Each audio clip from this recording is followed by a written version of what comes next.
Hello, hello, Shagath Unknown here. Welcome back to another coding stream here on the 24th of October 2022, local time 1803. So last time we had a big old beefy session going all over saving and loading, building up serializing and deserializing, which is a little bit more than just pure Serde. We have to do some stuff within the ECS to make things happy. And we had a lot of fun with that. We even did a little bit of a macro there. Not the craziest macros ever, but we had a little bit of fun with that. So today the plan is to go through what we say is delving deeper. That's how it's described. And we'll take a look at that here. It's a little bit of a lengthy session, but we should have fun with this. Should be adding more layers, more maps, like you can go down the stairs and go to another floor. So that's what we're going to be doing here. And then, assuming time permits, I'm pretty late today. I got started really late today. I had a long night last night. So assuming time permits, a much shorter section on difficulty. So we'll see if we can manage to get both. I'd like to get both of these, but I'm not going to try and just force it. If this takes like 2.5 hours, I'll probably back off. So let's go ahead and, not delay so that we can maybe do both of them. So let's get started. We have all the basics of a dungeon crawler now, but only having a single level is a big limitation. This chapter will introduce depth, with a new dungeon being spawned on each level down. We'll track the player's depth and encourage ever deeper exploration. What could possibly go wrong for the player? What's that from? What could possibly go wrong? Oh, that's going to bother me now. I'll maybe think of it later. Oh, it's Bubsy. That's it. What a throwback. Indicating and storing depth. We'll start by adding the current depth to the map.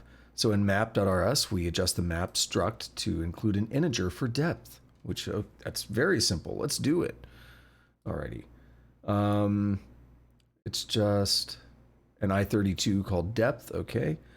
Let me get into the thing here and find it.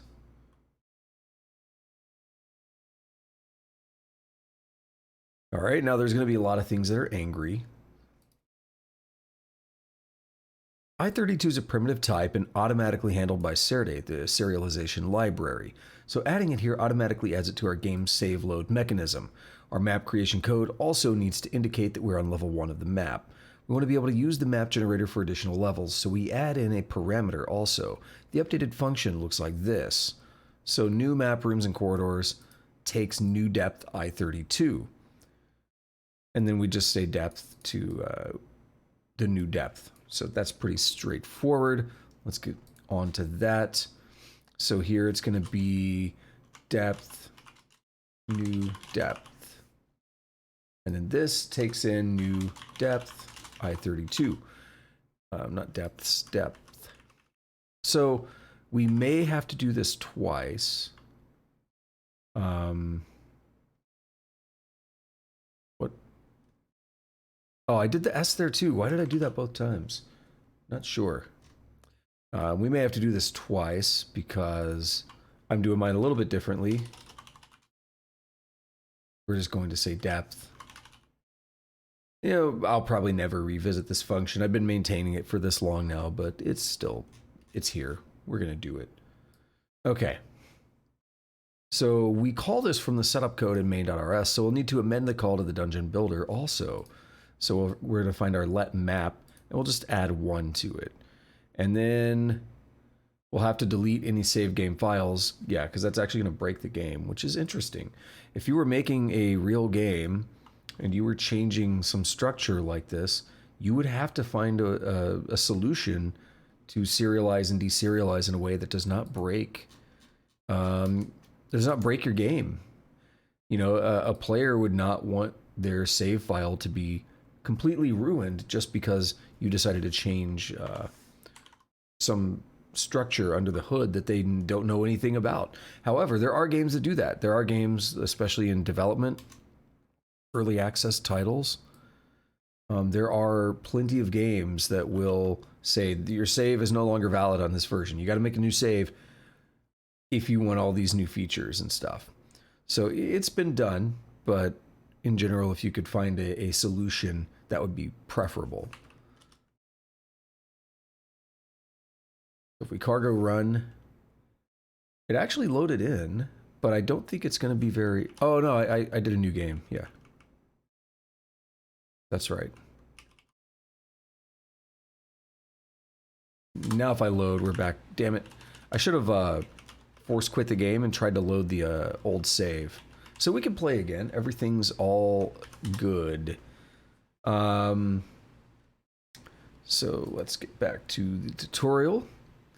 So showing the player their map depth will modify the player's heads-up display to indicate the current map depth.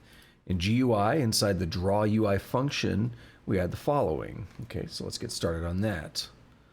So far, this is going really smoothly. Where is GUI? In Draw UI, we're going to... So basically, we're going to get the map and then get the depth out of it. But where do we want to put that? We do it before the health, huh? Or I don't think it matters because we're specifying where we put it. Okay. So I'll just go ahead and draw it down here. We're going to say let map equal ECS.fetch, excuse me.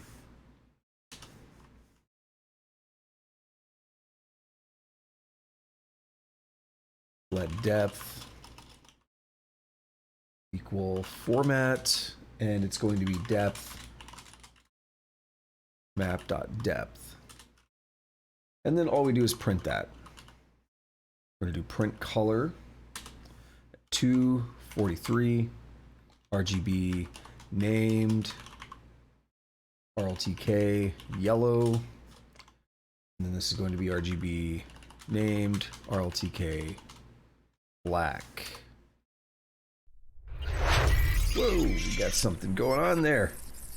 Oh my goodness, Goody coming in. What's going on, Goody? Holy crap, that's scary. That was loud too. Oh my goodness. What's going on? Hold on a second. I can't see everything. Let me get this passed in real quick. Let's see. What did I miss? Give me just a moment. I missed something. Oh, I missed a colon there. There we go. Alrighty. What is going on? What's up, bro? Thank you so much for that raid, and thank you so much for that follow. I appreciate it. This is a very different kind of stream here. I've been doing these coding streams. I hope you're doing well, Goody. What are you up to today? I'll give you a quick little demo of what we got here. We're working on right now adding like levels to the dungeon and everything. So this is a roguelike tutorial in Rust is the programming language, and we've basically got, okay, yeah, that's now working too. We're going to test that anyway. So we've got this depth now added here so we could see what level of the dungeon we're on. And we got a pretty little simple game going here. Pretty traditional roguelike. Got a bunch of dudes, like orcs and goblins and stuff. We got some scrolls, we got some potions, but the difficulty's not really fine-tuned yet, so we're going to be taking care of that today. That's going to be one thing that we're aiming for. I got a confusion scroll, and if I could find someone, I'll cast it on them real quick. This is our current little state that we're at here, and then once we get done with the difficulty and stuff, going into next time, we're going to push in and just add a little nice-to-have features. It's going to be fun stuff. But we can use this confusion scroll. We got like a targeting system and stuff, so we can pop that dude with it. And now he can't move for a bit. So there we go. We got a fireball as well. So yeah, that's a quick little rundown of what we got going here. And now this guy's causing problems. Let's pop a fireball like right there. Ah, I killed myself. Rip. All right, that's good though. That's all good. Let's get back onto this side now. So we've tested the new functionality. What we just did is add depth to the UI so we could see what level of the dungeon we're on. Now we're going to add some stairs leading down. So in map.rs we have an enumeration tile type that lists the available tile types. We want to add a new one downstairs. So we may also do upstairs. So just head over to map.rs. Okay, I'll keep that in my back pocket because we're going to do a couple other things here. So we're also going to render the stairs. So map.rs contains draw map, and adding a tile type is relatively simple. We're going to do another match in the map.rs draw map. So let's go ahead and add both of those. We haven't actually put a spot for the stairs to show up yet.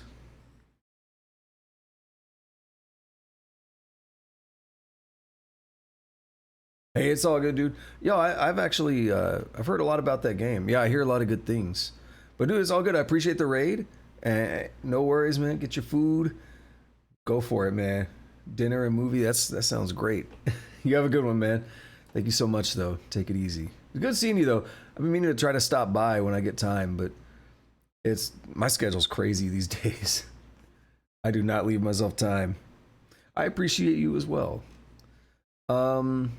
Map.rs. We're gonna add another tile. We're gonna do downstairs. That was nice though today because it's been a weird long day. That was nice to get right now. See a familiar face pop in, a nice raid and everything. The happy chemicals.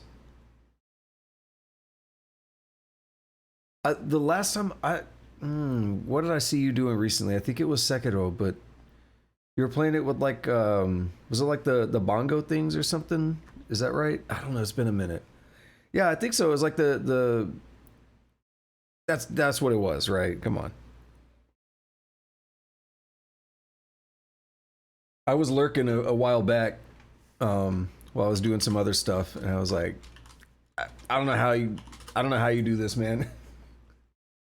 I have no idea how you play a Souls game or a Souls-like game like that. But I respect it. All right, so we are just adding the downstairs here in our match statement. So in our draw map code, we look for what kind of tiles we have in the map. We have floor, wall, and now we have downstairs. So we'll add the character for the downstairs, and the color is going to be full green and blue. Okay.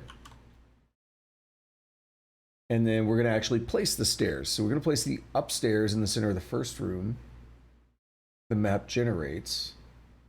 We'll place the stairs in the center of the okay, no. I think there's a bit of a typo there. Let me click over real quick. So it says, yeah, we place the upstairs in the center of the first room the map generates. So we'll place the stairs in the center room of the last. I think it means we place the player in the first room. So yeah, we'll go to new maps, rooms, and corridors, and we'll actually add in the stairs now. So this is going very quickly. I thought this was going to take a little bit longer, but I'm progressing very quickly through this, which is fine with me because I get to do more. I get to do more, and we get to have a game working. Get to have like a completed product more quickly, and then we can do a lot of fun stuff with it. This is gonna get wild here in the next couple of sessions, it looks like. So it is gonna take a moment to just piece together where some of this happens, though. So bear with me. Actually, no, I think it's going to be down here near the bottom. So we return the map. Just before that, there's a couple things going on. There's a few things. So we're going to say let stairs position. And we're going to get map.rooms, map.rooms.length. So we're getting the last room. We're going to get the center of that room. And we're going to say let the stairs index is the... we're going to convert that to our map index. And it's going to be stairs position. If I can type. I can never type position when I'm speaking. I mean, it's hard enough to type while speaking, but position always gets me. We're going to get the X and Y value out of that. And then map.tiles, stairs index equal tile type downstairs. Boom. Now there is a little bit of something else maybe going on. No, I think that's actually all we need to do. Yeah, so I think we're good, and we can actually go find the stairs. Now we have no way to interact with them yet, but we can go find the stairs now. We've added them to the map. We just have to, with a little luck, we have to find the room that has them without dying, because this game's difficulty is not very fine-tuned yet. So it could be the case that I die before I get there, or I find them right away. So that's actually perfect. That's just confusion. Oh, that's not the stairs. That's a scroll. My bad. I thought the color was wrong. Yeah, I thought it should be yellow. My bad. On my window, it's much smaller than what shows up on the stream. And it can be... Things can look a bit samey sometimes. I got them old man eyes. I gotta like do the old man lean. That's probably a fireball scroll. We'll take it. Shoot that dude. Okay, that's got to be the stairs, right? Yeah, so we haven't actually put anything up for it to show as a name. So like we mouse over it, it doesn't give us any info of what it is. But those are the stairs. We're going to quit out of here now. And let's take a look at actually going down a level. So in player.rs, we have a big match statement that handles user input. Let's bind going to the next level to the period key on US keyboards. So that's the right caret, or the greater than symbol without the shift. And add this to the match. So we're going to actually match it on virtual key code period. So we're just going to add that code there, and it's going to return a new state next level. So we're going to have to add some code for that as well, which is going to blow up a couple of things. But we'll that's all fine, right? It's all good. No problem at all. So we're going to go to player.rs. And here's where we actually process all of our key inputs, all of our keys. And I'm just going to add this up here like this. So if someone presses period, we're going to say if try next level. So what we're doing is we're passing the state of the game, basically the game world. We're passing that in, and well, really just the world, not the full state, but it's mostly what we care about. We're going to pass that in, and if they can go to the next level, we're going to actually do that. Boom. So there's all the code we really need to do here. Now we got to actually implement these functions and stuff. So this, I guess we're just going to implement here in player. So let's go ahead and generate that function. And see, it's already named it ECS, and it's an end mute world. And we're going to return a bool. It knows all that stuff that we need already. So I love that. Now we're going to get the player position out of the ECS, right? So fetch, and it's going to be point. Now, just to specify what's going on here, this is a resource. When you do fetch, you're getting what's called a resource. So there's only one point resource that you can have at a time. And we've set that to be the player position. And we're doing the same thing here with the map. So when I say fetch map, there's only one resource that is of map type. So that's how we're actually getting these out of the game world.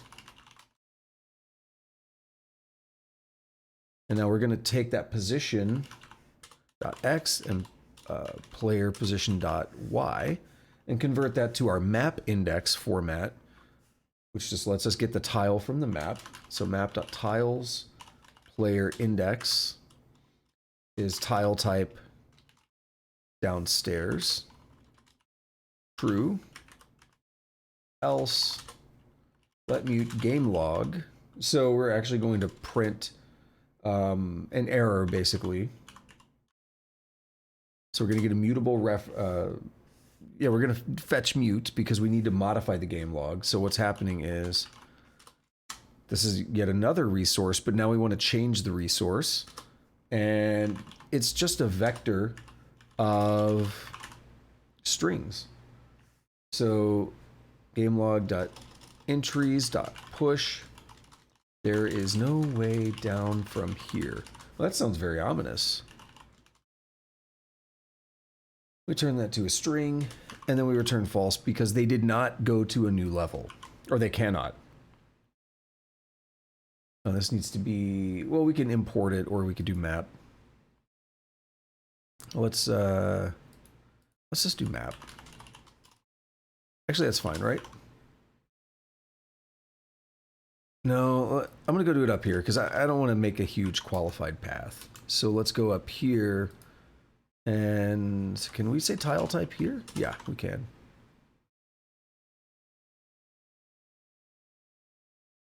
And mismatch label. What did I do wrong here?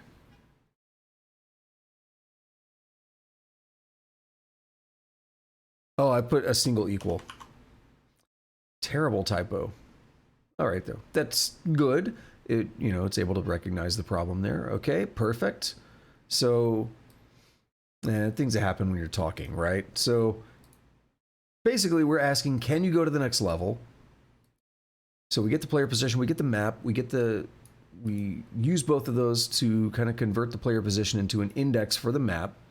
And then we index into the map to check if it's the downstairs. If it is, we say yes. If not, we say there's no way down from here, and we say false. Pretty straightforward in that case, but we also need this next level. And the actual text in the tutorial says, the eagle-eyed programmer will notice that we returned a new run state next level. Since that doesn't exist yet, we open main and implement it. So that's what I've kind of been mentioning as well, that it's gonna blow up a couple of things when we do that, but it's okay. So we'll add next level. And now it's gonna be mad in some other places, right? So like down here, we have a big old match statement on the run state of our game. So we're going to say, this was pretty basic. So we're going to add a new match arm here. For next level. And we're going to say self dot go to next level. New run state equal run state pre-run. Now, this is interesting because the thing that immediately stood out to me is that this self here. So this is in a big impl block for state. Impl game state for state. So we're going to have to actually add this into this impl state block here next to run systems.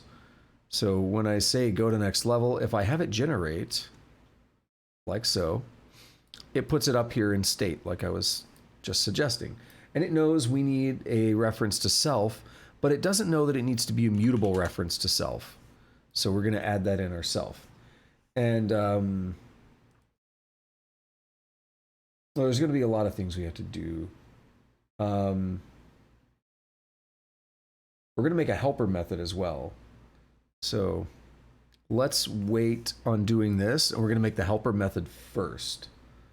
So it's also in impl state, so no need to go anywhere else. We'll do it right here, and it's going to be entities to remove on level change. So what this is already telling us is what we need to do is whenever we go to another level, we can't have like the same dudes running around, right? We need new enemies, fresh enemies. It's a whole new world, right? You want to sing along. It's a whole new world. So we need to basically remove some entities and then like create new ones for the new area, right? So let player equals self.ecs.read storage. So we're getting all the entities. We're going to do read storage on the player. Fix that typo. The other thing I want to mention is you probably wouldn't want to remove the entities, or you would want to find a way to serialize and save the entities for each level, and keep those as their separate things. What I mean is, if you do it this way, what you're going to find quickly is once you go down a floor, we're not implementing a way to go back up. So you're stuck down there and you lose all the other floors. It would be cool though if you maybe had a larger game, more open world game, you would want to be able to go back up the stairs. So you'd want to be able to keep track of the entities on the different floors of the dungeon as well. And you might even want them to still do things while you're not there. So a game like Cataclysm Dark Days Ahead, it still simulates things on other floors that you're not in, right? So you can go up some stairs and then something's going to follow you up the stairs. Now that game is a very special case because it's so incredibly complex, but it's a good example of, you know, this is one way to do things, and there are a lot of other ways that we could be doing it. So we're going to say let mute to delete, to delete, and it's a vector of entity. And we're just going to say vec new. And here at the end, we're going to return to delete. And that's just going to get the return there. It's no longer angry about it. I also want to draw attention to something. Someone on my YouTube comments mentioned this. I have it set up a specific way. I actually really like this, but what we have here are type hints. Or are they called type hints? I don't remember what they were called now. Crap. Yeah, they might be. Whatever they're called. This like read entities, res and storage player and all this stuff. These are being brought in automatically by the IDE. They're not actually in my code, right? So if I wanted to put those in my code, I could. But since we're doing type inference, it's just showing this as like a helper to say, hey, this is the type of what this thing is. You could actually turn that off. You could also assign it to a hotkey.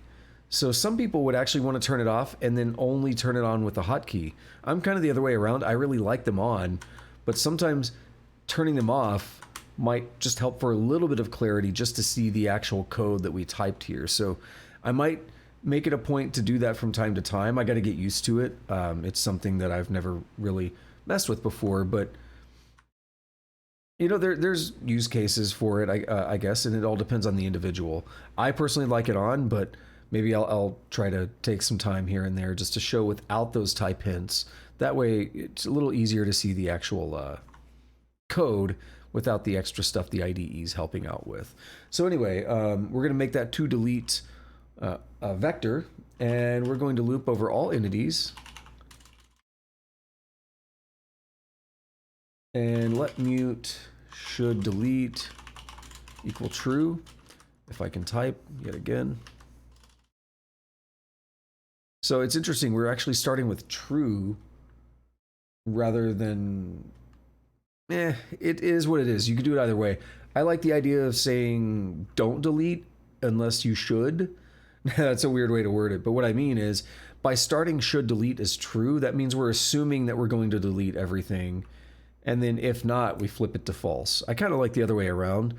It feels less aggressive. But we probably are deleting almost everything. So I can understand why you might start that way. So yeah, we don't want to delete the player. So we're going to do player.get entity. And if let sum p equals p, we're just going to say should delete is now false, right? Now we're going to come down here and we're going to say don't delete the player's equipment and let bp equal backpack dot get entity. So I'll explain one more time how this works because it's a little interesting. So there's a lot of interesting stuff going on with how the entities are interacting here. And it's really powerful, but it also takes some time to wrap your mind around.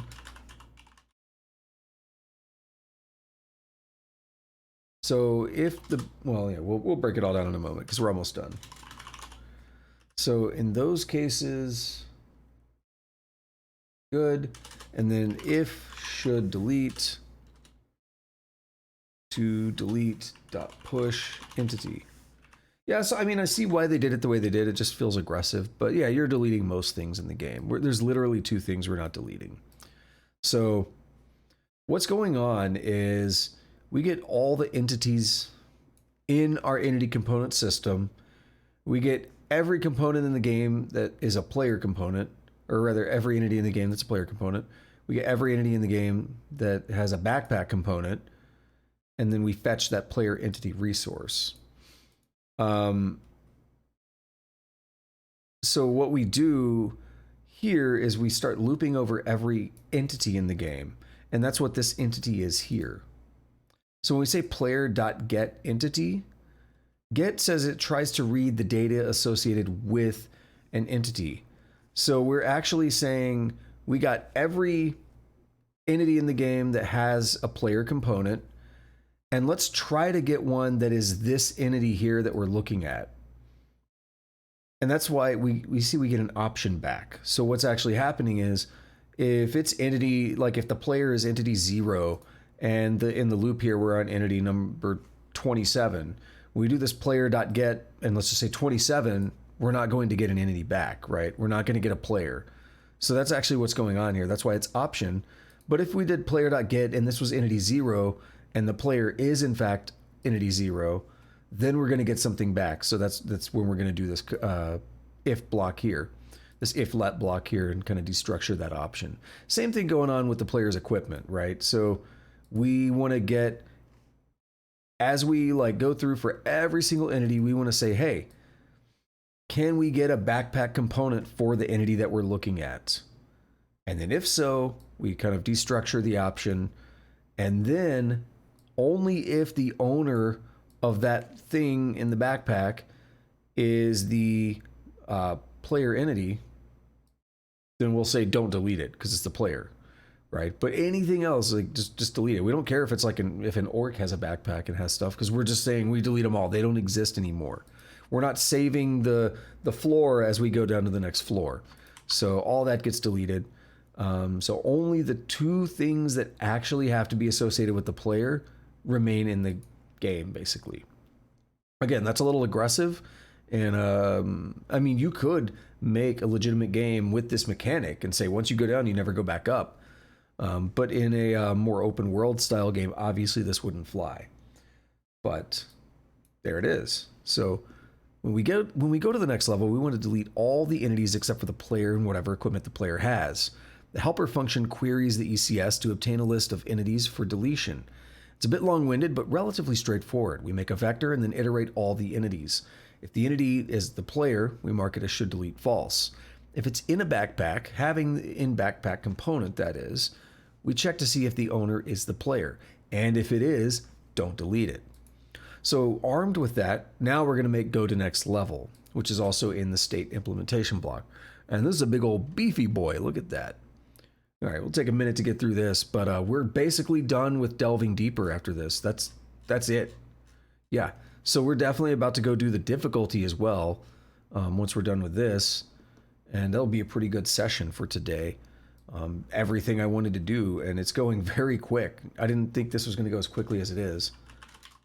Delete entities that aren't the player or her equipment. So we're going to say let to delete equals self.entities to remove. And we don't actually have to pass anything in because this is on the game state already. So that's fun. And already though, we understand like why this needs to be mutable, right? This is a mutable reference to self because this function's mutable. Before any other code happens, this already dictates that this has to be mutable, right? If I change this, can't borrow self as mutable. So just drawing attention to it, Rust on our side here, making sure that we don't do bad things. So now we've marked everything for deletion. So we're going to say for target into delete, and we're going to say self.ecs.delete entity. I'm curious why we don't do the slice here. So we could say, hold on. This has happened before in the tutorial, and I'm curious why we don't do something like that. Because that would actually just take everything in the vector and delete it. If you look at this, it takes a slice of entity and it deletes all of them. I'm wondering if there's a reason to not do that they've decided here. It hasn't been explained as far as I've seen. So we're going to delete self.delete entities, or no, delete entity. Hang on. And it's going to be target.expect unable to delete entity. The game will crash if it can't do that, which again is not great, but hey, it is what it is, right? So now we've cleaned out the game basically. We're going to build a new map and place the player. So let world map. This is also one of those weird ones where I'll maybe make it a little bit more idiomatic. And we'll see why in a moment. I mean, I already see why I want to do it, just the way the let world map is done. It's valid Rust, but I don't think it's necessary. So let mute world map resource equals self.ecs.write resource map. So we're getting the map. We're going to say let current depth equal world map resource.depth. And we're going to world map resource dot, or no, not dot. We're going to dereference it because we're going to make a new map. Right. Okay. So map, new map, rooms, corridors, and it's going to be current depth +1. We're not setting anything because we don't have to. And then world map equal world map resource.clone. Now this is fine, right? But if I do a cargo build, can we get away with that? Yeah. Cargo Clippy. I would think Clippy might complain about this. Clippy's probably going to complain about a lot of things right now, but I'm curious about this one in particular. Yeah, Clippy's definitely not happy about some things. We're going to ignore most of that, but here it is. Value assigned to world map is never read. No? I thought it might actually complain. I mean, there's still other things. What I was going to say is instead of doing let world map, you get rid of that, get rid of that. So at the end, we just do, okay, so we, oh, I didn't put an equal. Yeah, duh. Yeah, so that's all, that's perfectly valid. The thing is, Rust takes a lot of cues from functional languages where like everything is an expression, basically. So one of the things we could do is we could just make a block anywhere we want pretty much and do a bunch of code inside that block. And then the last thing here, we get rid of that semicolon to like return or flow out of the block this value. So instead of saying world map equal world map resource.clone, by doing this clone return, again, I'm using the word return loosely here, it flows out of this block and gets assigned a world map. That may be less clear if, you know, you come from like a C background or something and you've never seen Rust before and it's like, whoa, what is going on here? But it seems pretty standard in Rust from my experience. I write a lot of Rust like that. I feel like I've seen a lot of Rust like that. It's a bit of an unnecessary assignment. It's valid. Obviously the code was not complaining about, you know, it was compiling, but it just seemed it's not really a necessary way to do it. I feel like this is almost cleaner because there's less indirection to me. We're saying let the world map equal whatever this block gives us, rather than like hiding the assignment in the block. I mean, it's not really that hidden. It's like 4 lines away, but just something that I like to point out. Now we're going to spawn bad guys for room in world map dot rooms dot iter dot skip 1. So there's no bad guys in the starting room. Spawner. We're going to spawn room and mute self.ecs. It just takes in the room. Okay, so that's easy enough. That should... It says spawn bad guys, but the spawn also takes into account the items and stuff too. We still say potions here. It should be items. Never updated that comment there. So it's actually spawning more than just dudes, but we'll just leave it as spawn bad guys. And once we have that, we're going to place the player and update resources. So now this is going to be a lot of just boilerplate here, really.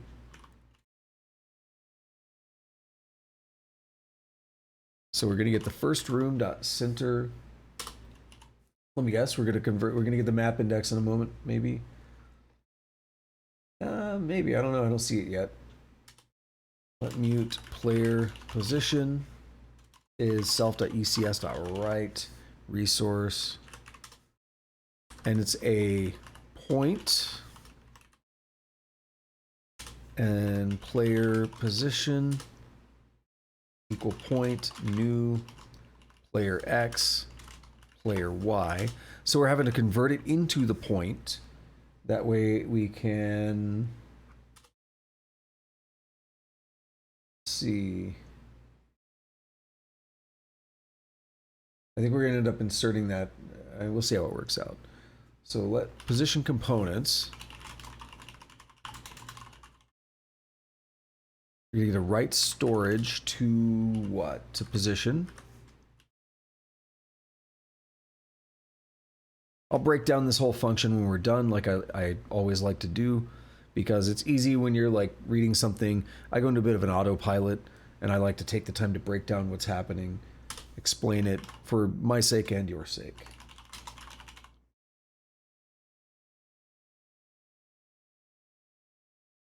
It is something I suggest doing, even if you're doing a tutorial on your own. Don't copy the code, copy it like I'm doing. Don't copy paste the code.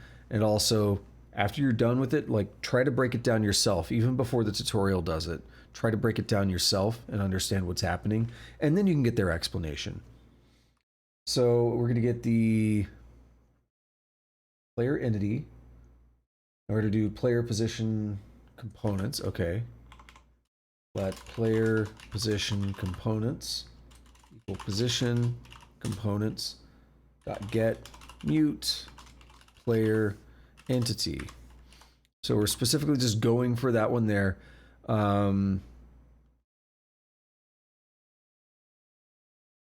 It's going to be a single one, right? Because get mute is just getting us the entity, a single entity. So we're not going to have like a loop to go through or anything. We're not going to have to do a join or anything. So we get the player component, player position component rather. We do an if let some player position component equal player position component. If let is a great construct here in Rust. And we'll break down both of these.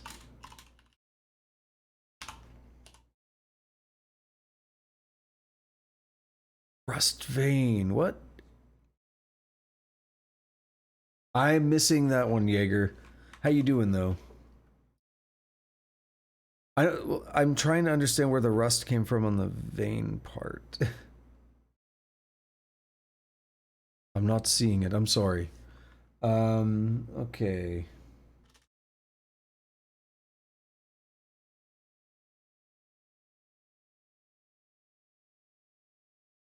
So we're gonna get the view sheds as well. Again, there's gonna be a lot to break down here, but we're almost done with the function. But there is a lot to break down.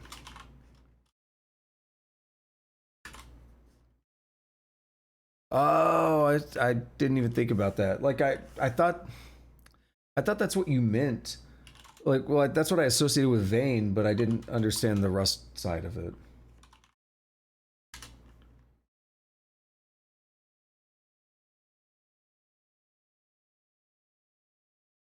I did not make the connection.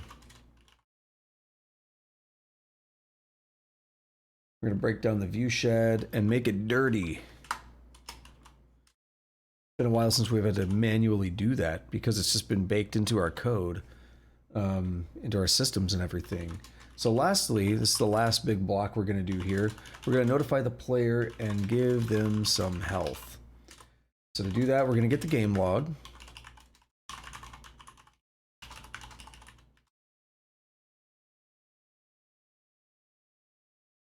And then we're going to push an entry into it.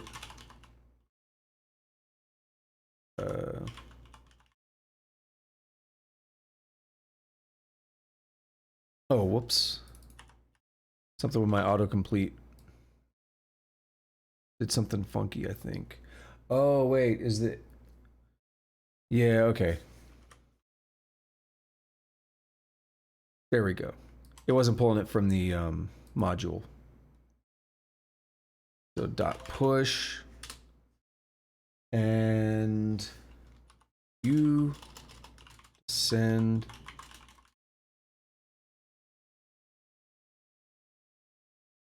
to the next level and take a moment to heal.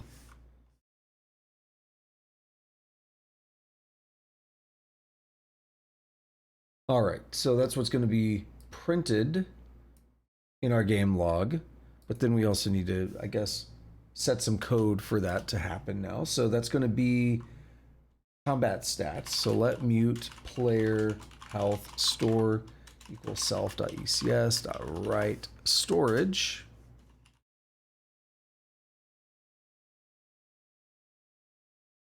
We'll get the combat stats, and then we're going to have to get the player one.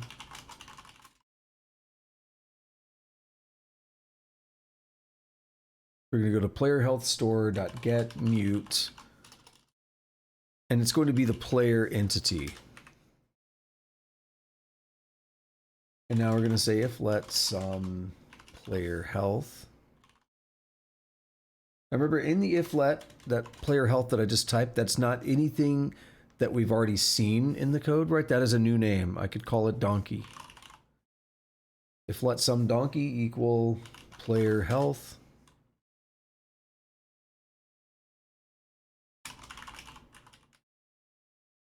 We're going to do an I32 max here. And we're going to go between the player. Or no, it's not. It's not. It's going to be donkey.hp or donkey.max HP divided by 2. So what we're saying is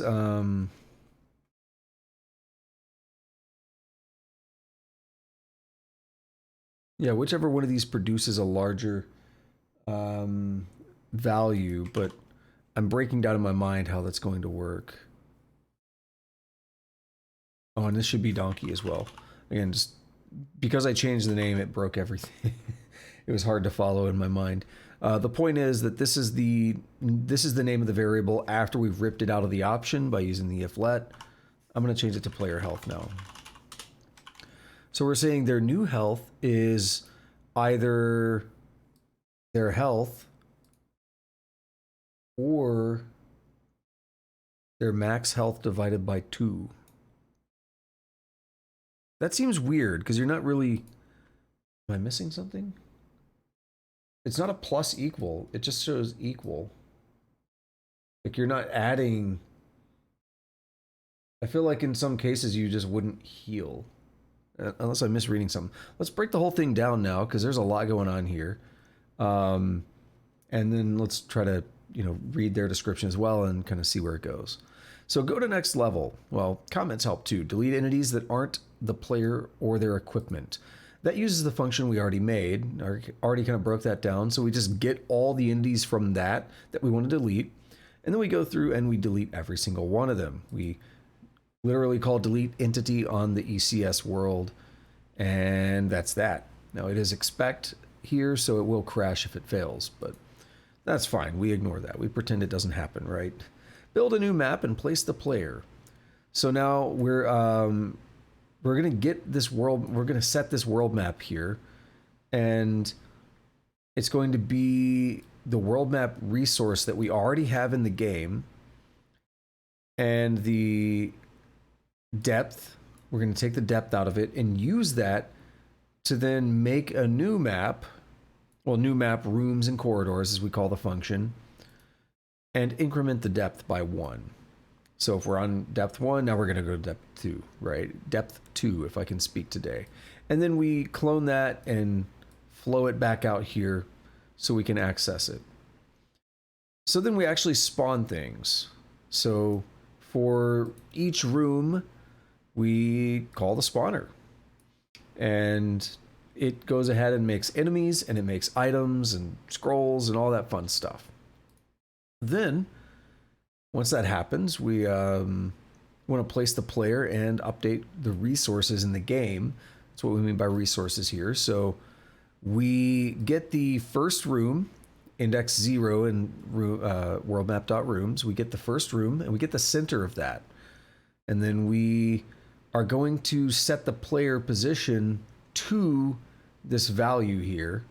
So what we're saying is the player position is a mutable resource. It's a right resource to a point.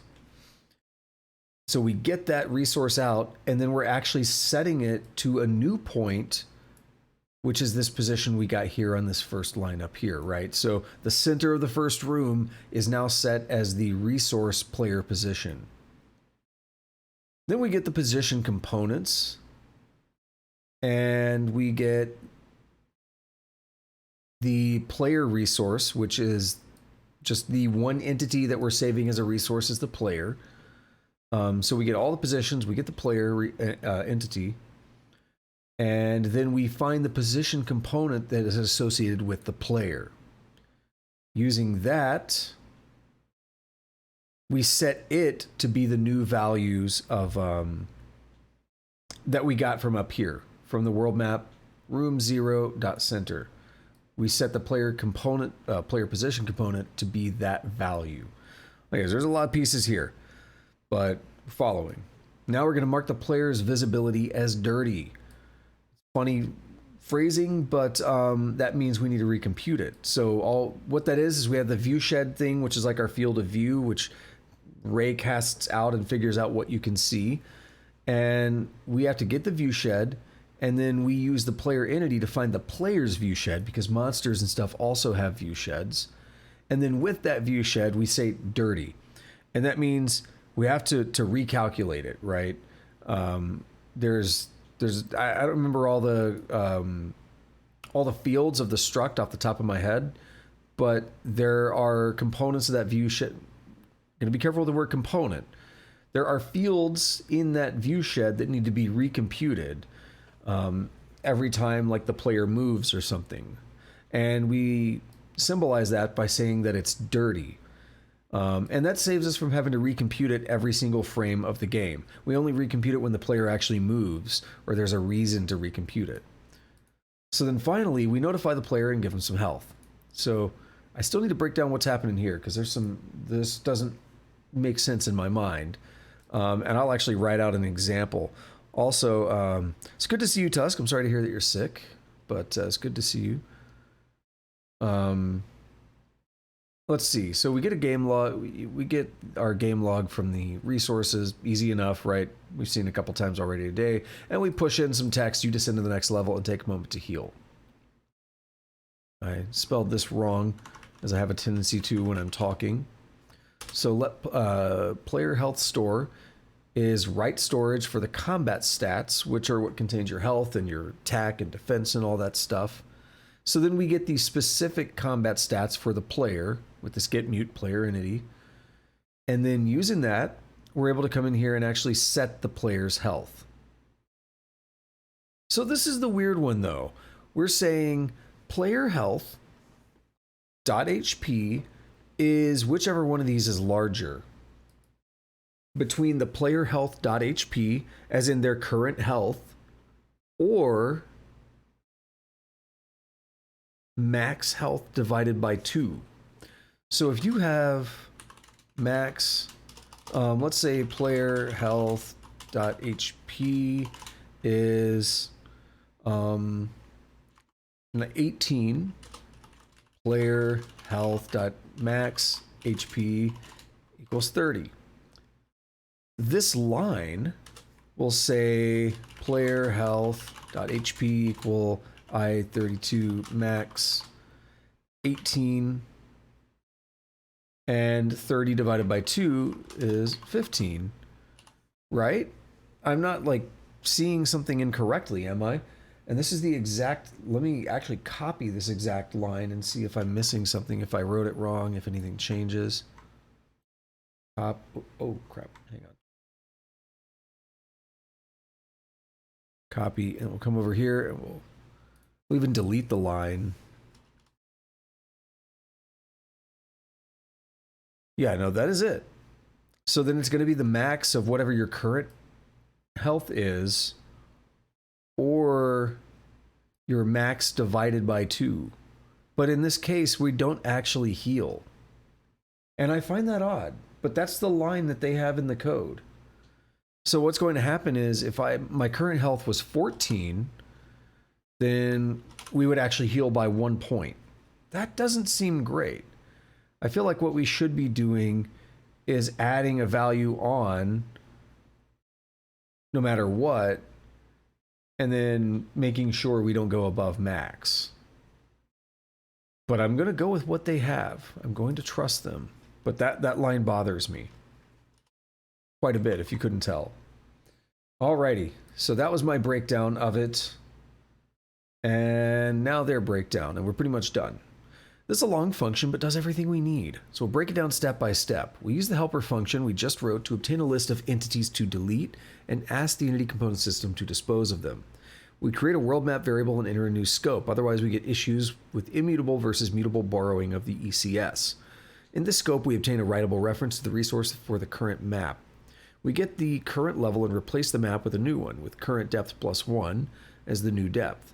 We then store a clone of this in the outer variable and exit the scope, avoiding any borrowing or lifetime issues. Now we use the same code we used in the initial setup to spawn bad guys and items in each room. Now we obtain the location of the first room and update our resources for the player to set his or her location to the center of it. We also grab the player's position component and update it. We obtain the player's viewshed component since it will be out of date now that the entire map has changed around him/her. We mark it as dirty, and we will let the various systems take care of the rest. We give the player a log entry that they have descended to the next level. We obtain the player's health component, and if the... Okay, yeah, no, that is the exact feature that they were going for. Okay, it just bothers me a bit. If their health is less than 50%, boost it to half. If you cargo run the project now, you can run around and descend levels. Your depth indicator goes up, telling you that you are doing something right. I feel like we should almost increase their health by 50% or something like that instead. I feel like that's a little more fair. Because in this case, like, oh, I just don't get to heal above 15 without potions. Okay, but what's the point of resting? Like, because I don't like the message. You take a moment to heal, but you don't heal if you're 15 or above. So yeah, this chapter was a bit easier than the last couple. You can now descend through an effectively infinite, it's really bounded by the size of a 32-bit integer, but good luck getting through that many levels dungeon. We've seen how the ECS can help and how our serialization work really readily expands to include new features like this one as we add to the project. So let's take a look at it. Then we'll go on to the last section here. Not cargo clippy, cargo run. And we need to find some stairs. Yeah, there's stairs. The game knew. So we are on depth 2 now.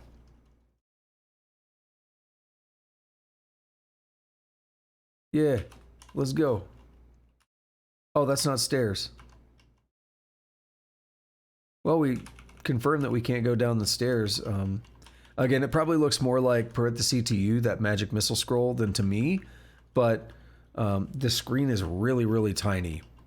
The one I'm actually playing on. So you see more than I do. Got a fireball scroll. Why, hello there, friends. Bop. And we go down to depth 3.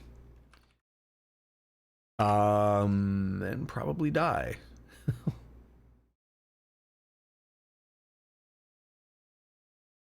What are we going to use? We'll use a confusion scroll and we'll just wail on this dude.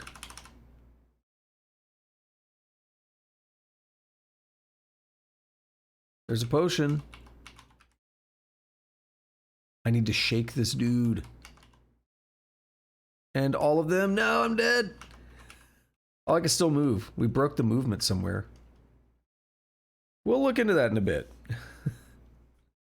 I don't know why I could still move. I can't attack. I must have missed something in one of our refactors, and I've never tested it again. Pretend it didn't happen. It should actually, we'll take a look at it before I wrap up today. I'll put a pin in that. I'm not going to mess with it yet. Alrighty, so that was it for delving deeper. Now, it's time to do difficulty. So this one's actually noticeably shorter than the last one as well, so should be pretty straightforward. And actually, a button I've been trying to use so many times, a wait key. So I'm glad we're going to do that. So currently you can advance through multiple dungeon levels, but they all have the same spawns. There's no ramp up of difficulty as you advance and no easy mode to get you through the beginning.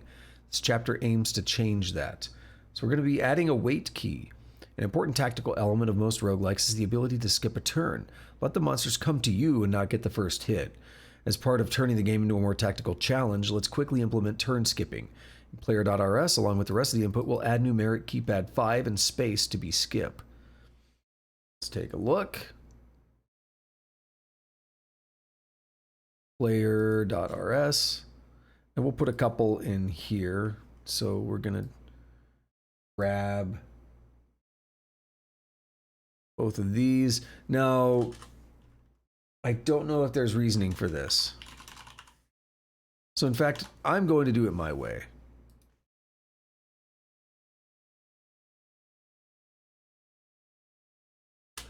You can do the or between them and it works for both cases. So instead of putting two different match arms like they actually have in the code in the tutorial, I'm going to put a single match arm here that checks for numpad 5 and space. That's all though. Easy enough, right? So this adds a nice tactical dimension to the game. You can lure enemies toward you and benefit from tactical placement. Another frequently found feature of roguelikes is providing some healing if there are no... provides some healing if there are no enemies nearby. We'll only implement that for the player since mobs suddenly healing up is disconcerting. So we'll change that to... And so there is going to be some change here, but it's not different per branch yet, per arm yet. They're still both doing the exact same thing. So it's okay. So we're going to say return, skip, turn. Like that. And then we're going to implement skip turn. So we will say generate skip turn. It's going to take world. It's going to return a run state. All that was figured out automatically by the IDE because I love the IDE. Is my friend. Let's see, let player entity. We've been doing this a lot today, right? There is a lot of boilerplate associated with getting these entities and such. You do this like in almost every function. You know, let player position, let map, let player index. That is the biggest downside to this system that I've noticed so far, is how many times we have to just request the same things.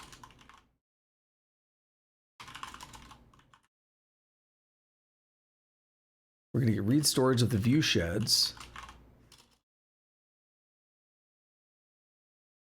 And we're going to get monster. We're going to say monsters, and this is going to be monster. I haven't done that in a hot minute. All right. Can't even find it.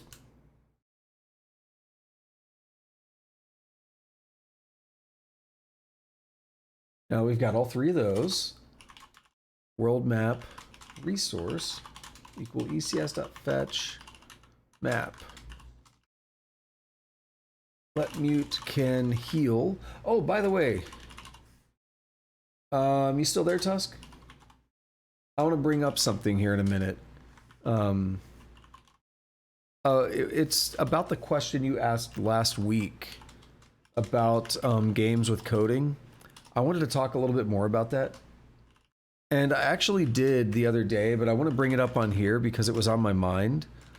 I wanted to bring it up here on the coding stream because it's coherent. Like between one stream to another, I can bring up that same topic rather than like if someone's watching the coding streams on YouTube, they might not care about watching the gameplay stuff. So I want to make sure that I also raise this topic here. So I just want to do that when I get done with this function here. Here in just a couple moments. And then we'll talk about that question you asked last week for a couple minutes here. A little bit of an aside.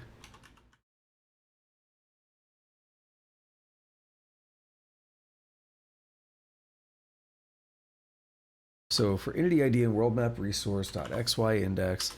Let's see. No. Yeah, I was like, that's not right. I'm like seeing two lines next to each other and it's bugging my eyes out. Tile content. I was like, we just got the index. What am I doing? We're going to loop through everything. And I was like, what does that even mean? Yeah, 4 in the index. What? No, we're good. We're good. Loop through the tile content. Let mob equal monsters dot get entity ID match mob none sum. We don't actually care what it is. And heal is false. Whoa.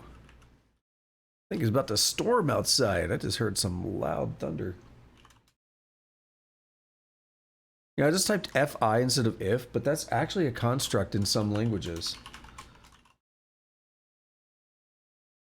So what you see in some languages, I'm trying to remember example of one that does it, but you see if, and then you have to explicitly say when you're out of the if by saying like end if.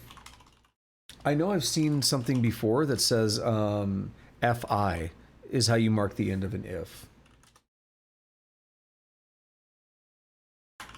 It's actually been raining and like moderately stormy, not like very stormy, but it's been raining like all day.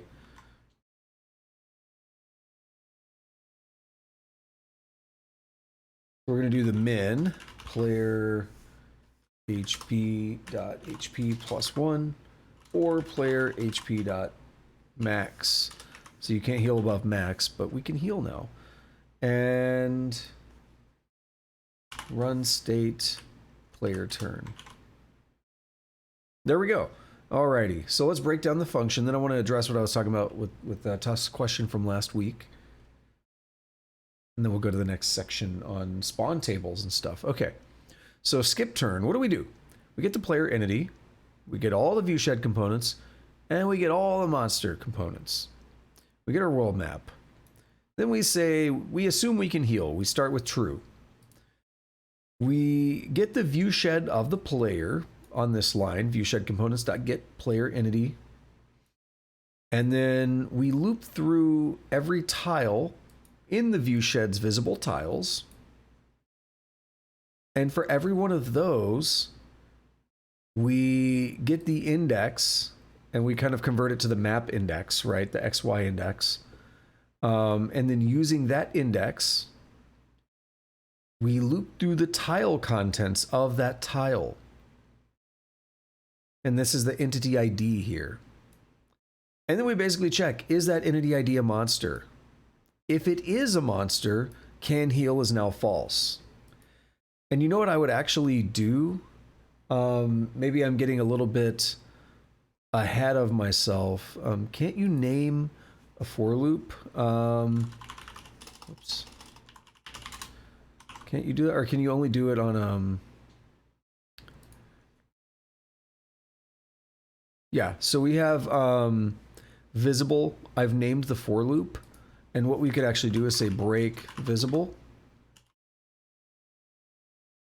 Oh, it's not, it's like this, right? Yeah.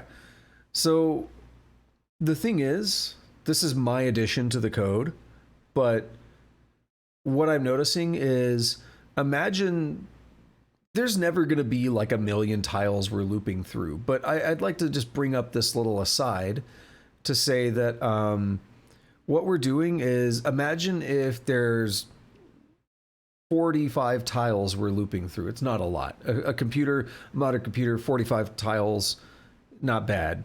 But imagine every one of those tiles for some reason had 100 entities in it. Like the tile contents, there were like hundreds of scrolls in every tile. There would be a lot of things we'd be looped. That would actually start to get pretty bad. Still, it's 4,500 items or whatever. You know what I'm trying to get at, though. There could be a case where there's a lot of things to loop through for every tile. And what we actually know is, if we have found a single mob, we don't want to be able to heal. So at that point, we can just say we're done with all, like, we don't need to loop anymore, right? So what I've done here is I've made a label for the loop called visible. This is the syntax for it. It looks a lot like a lifetime. And then you put the colon after it, and then you just make your loop. Down here, when you do a break, so you could do break like this with just a semicolon. But what you can also do is do break visible, or whatever your label is called. Can I actually refactor labels? Yeah, visible tile loop. So we have a label called visible tile loop, and we're saying break that loop. So this is the outer loop here. We don't need to loop anymore. We already know we're done. So that's going to be my little addition there. I don't see any reason that would cause any problems. I thought it'd be fun to mention, and I think it's a feature maybe a lot of people wouldn't know about if you're coming from a language like C or C++ or something like that. So it's cool. And finally, though, if the variable can heal is still true, then we get all the health components, and then we use the usual construct here to get the player's health component. We're just unwrapping in this case, and then we set their health to either their current health +1 or their max health, whichever one is smaller, because we don't want to go above the max health. So there we are. And then finally we return that the player took a turn. So that's how we skip a turn. We'll read their little description real quick, and then I'm going to go off on a tangent about what Tusk asked last week. So we say this looks up various entities and then iterates the player's viewshed using the tile content system. It checks what the player can see for monsters. If no monsters present, it heals the player by 1 HP. This encourages cerebral play and can be balanced with the inclusion of a hunger clock at a later date. It also makes the game really easy, but we're getting to that. All right, so we're going to get to that in a moment. So hear me out on this quick little tangent. So last week, Tusk asked me about games that could let you code, and I mentioned two major things. Games like Screeps, where you write, the game is supposed to be writing JavaScript, but it has like a Rust API. So Screeps, if we look at Screeps, MMO strategy sandbox game for programmers, it takes us to screeps.com. We have a cool little video of the game here. It's got music, damn. Turn that down on my end. I know you can't hear it, but we'd actually see what Screeps looks like here. We're writing real code, real JavaScript code. As it says here, right, real JavaScript. And it said other languages supported via WebAssembly at the bottom there. Yeah, other languages are supported via WebAssembly, which is where the Rust comes in. So then you have like the dudes that you're spawning. They live within the game even while you're offline. So you basically create these little AIs that drive these creatures and cause your colonies to grow and expand and fight other players and stuff, compete for resources, etc., as we see happening here. So this is a game where you write like real code. There are other games where you're kind of writing real code, but it's disguised a bit more as a game. And that would be one like a Human Resource Machine that I mentioned. And that game is kind of like assembly language, but it's disguised in the form of a game where it gives you the valid commands and everything, and what you're really doing is writing code, but it doesn't feel as much like it. So that actually is really accessible for average people, if you tell them, oh, it's a coding game, they're I don't want to do it. Why would I want to do that, right? But when you show them Human Resource Machine, it's a puzzle game. You have to like, it's different, right? When you tell them it's a puzzle game and they have to create like different arrangements to pass these tests or whatever, it can be a lot more fun to other people that get scared off by the concept of programming. So we see compile other languages, and we actually, we're back on the Screeps thing for a moment.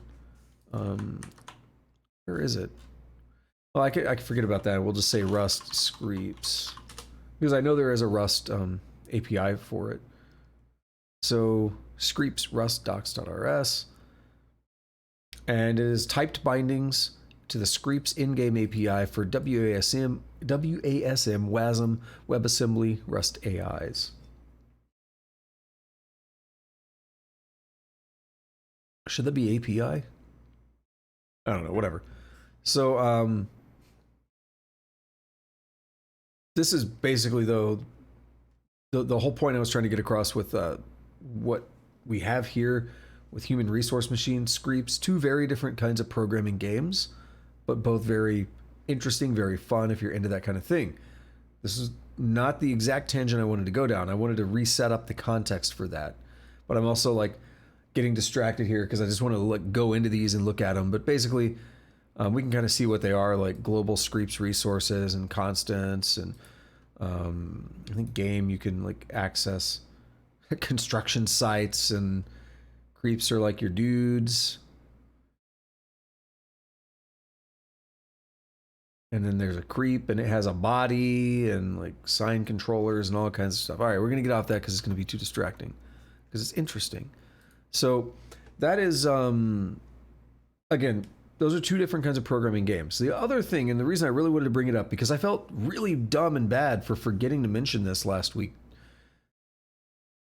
Factorio and Minecraft are two really good examples of the same kind of programming that are offered by both of those games. They offer logic, like logic gates essentially, in the form in Mindstone it's the redstone, Minecraft it's the redstone torches and redstone like stuff you like sprinkle on the ground. By building that, you can actually create logic gates, and if you can make, I think it's a NAND gate. That if you have a NAND gate, it's a universal gate. NAND gate universal. Let's see. Like NAND gates, NOR gates are also universal gates. So they both are. So if you can make even a NAND gate or a NOR gate, they're considered universal, which means you can actually build any other type of gate that you want to. And I know that's like, what is a gate? We haven't really talked about it, but at the lowest level, it is a way to make decisions. I mean, you would run across it in something called digital logic in like computer science coursework. But if you're getting into like actual CPU architecture and design, if you're working at, you know, Intel or AMD or something, there are like these gates that are being built on the chip itself, that really drive the behavior. Everything really is coming down to like this kind of behavioral gates that make these decisions. And it's cool to look up like some of the things you'll do is, I don't know, let me actually back off a little bit, because I don't know that much about CPU design. I know CPU design includes like transistors, and those have a different kind of gate on it, which is like an open or close thing, and that's how something's on or off or whatever. But I don't want to talk too much out of my ass if they're literally building those NOTs and NANDs and NORs and everything on the chip. But the point is, this is like a real concept. You would study this, and you can build any kind of logic you want out of those gates, and that is programming. I could pull up like a diagram to show how you can take a bunch of those gates, and then you also have these like latches and stuff. All these different things can be smushed together to create like a clock or something, right? That's kind of the idea that we're going for. And then what you could do with that is take those gates and essentially build like a CPU or something in Minecraft or Factorio. So you said, all right, I took some redstone and laid it down and put the torches and all this and that. I laid everything out just right, to build out the logic of this gate. Well, now I'm going to do it a million times, not really a million, but I'm going to do it over and over and over again, line things up just right. And I've now basically built like a CPU in Minecraft. And you go to YouTube and look up like computer in Minecraft or whatever, and you see these like massive constructs that people have built. And that's that's how it was done, is by using the logic of these gates to build out like entire computers and stuff, and then you can like run code in the game basically. The other example is Factorio. I mentioned Factorio has the same exact kind of stuff as Minecraft, but it's a little bit more explicit in that you have the circuit network, and the circuit network literally lets you put and or and nor, and I don't know if it has nor, but it has like not and or. I think it has XOR built into the game. Like it has most of the basic like logic, Boolean logic functions built into the game, and you can just take like your circuit, your wires, and start smushing them together with those logic functions. And before you know it, in Factorio, they're called combinators. And before you know it, you can go to YouTube and find a video of somebody who's got like a pseudo Doom engine running in Factorio now, because it's literally them building an in-game computer out of these logic circuits and everything. So that's all I wanted to go on and say. So we have like 3 big different ways you can talk about programming in games. You can even bring in like a 4th, but we have like kind of abstracted away and just treat it like a puzzle, like Human Resource Machine, and the player might not even realize they're actually writing code. You could give it like something like Screeps, where it's like, here's an API, write real code that interfaces with this API and plays a game. You could do like logic circuits and stuff like digital logic and build out crazy computers and contraptions with that, like making the gates and all that fun stuff, like in Minecraft and Factorio. You could also do some stuff that it's kind of like the second option, where you have like an API or something, but it could be more constrained within the game. Like the game makes its own little like domain specific language, you might call it, which would be they kind of write their own little pseudo programming language that just does things in the game. It's not like real code, but it feels like real code, sort of. I don't know if that makes sense, but there are games that do that. We were talking about it on a stream a while back, where there's a game that has like it's like a Linux terminal, but it's not a real one, right? But it has a lot of Linux terminal commands, and it feels kind of real, but you can't go in and actually like do real like terminal hacking or whatever. You can't, like, it's all very restricted because it's a game, and they're not going to give you like a real terminal and let you just run rampant, right? But that would be kind of a 4th idea, is like a domain specific restricted programming language or terminal or whatever. So I just wanted to expand on that. I know I was like big, long tangent, very rambly. I feel like my brain is in weird places. It's thundering more and more outside. So I should continue before something happens. It's getting pretty intense out there. So yeah, let's get back to this now. So increase difficulty as you delve. So we're going to do spawn tables. We did this in the last tutorial as well. So thus far, we've been using a simple spawn system. It ran... Holy shit. That one was loud. That was the worst one yet. Anyway, thus far, it randomly picks a number of monsters and items, and then picks each with an equal weight. It's not much like normal games, which tend to make some things rare and some things common. We'll create a generic random table system for use in the spawn system. Create a new file, randomtable.rs, and put the following in it. And we're not just going to copy paste it, we got to write it. So let's get to it. It's going to be the bulk of the rest of this chapter, it looks like. I mean, not entirely, but it's going to be a lot. Let's go to here, and what is it called? Randomtable.rs.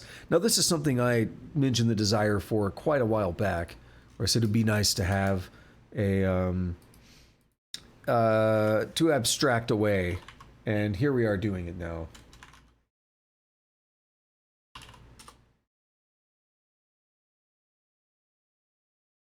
Alrighty, so unused import, yeah, we'll figure that out if we need it later.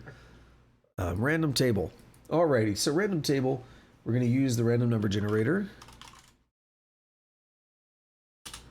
which is fun. Pub struct random entry. It's going to be a string with a weight. Simple. Okay. And it's going to be impl random entry. And this is a really short impl block. I like that. We're just going to make a new function, and it's going to take anything that can be turned into a string. So it's a generic. And S is going to be, or excuse me, name is going to be of that generic type. So name is just anything that implements toString. Do the I32 weight, and then it's going to return, guess what, a random entry, because we're making a new one. So random entry, and it's going to be name.toString, and we can just omit that stuff there, and boom, we got a new random entry. Now let's see how we actually make this stuff do what we want it to, though. We're going to say, we're going to be making a new thing here, so we're going to say derive default obstruct random table. So we have an entry. Now we want a table of entry, random entry, with a total weight, which is also an I32. And we derive a default for that. So one of the cool things about that, I don't think we've seen it yet, maybe we have. One of the cool things about that is you can make code where can I do this? I guess I could do it here just as a little quick demo. We can say random table, and then inside we could do ... like this, and it makes everything else default. So what if there's like 18 different fields in your struct? You can actually set as many fields as you need, like name as name.toString. You could set as many fields like that as you want, and then you get to the end and you're done assigning them, you would say ... default, just like we have above. But we haven't done an impl default for random entry, so we can't do it there. So what that's going to do is that can be a shorthand to get us an empty vec and all that, if we're just too lazy to make an empty vec. So that might be why it's being used. We'll see. Just want to point that out. Now we're going to impl random table. Looks like this is going to be a fairly short impl, like overall, like considering what it's doing, there's not a lot of code. We're going to do random table, and it's random table, this is a vec, new. So I think, I don't know why we're doing that. We probably would want to go with default, but I went through that explanation, and then we're not using the default here. We'll see what if it's used for anything, I guess. That's typically where you'd use it, is exactly there. The other way we could do it is say random table default, and it actually creates, it's basically a free new function if you want it to have all default values. You can also manually impl the default trait if you want to specify certain values. So you could be a little flexible with it. So we're going to make an add function, toString, takes a generic S, which implements toString, mutable reference to self, not reference, mute self.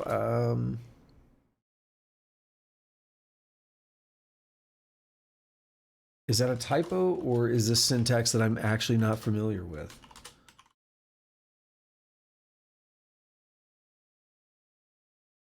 Seems fine. Usually it's like and mute self. We'll see how this plays out. Gives me interesting things to think about and look at. Self.total weight plus equal weight. Self.entries.push random entry, and then it's going to be, oh, we're doing random entry new. It's going to be name.toString and weight. Could we not just pass in name? We know name implements toString, so could we not? We're calling toString twice. I'm being a little more critical here, and then we'll return that. See, we know name implements toString. If we wanted random entry new to take a string, we would have made it take a string, but we made that generic. So I'm going to pass that along and see what happens. Should be okay.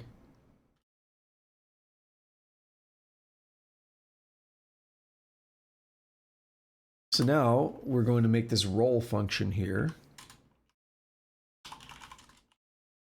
And it's going to return a string. So if self.total weight equals 0, return none to string.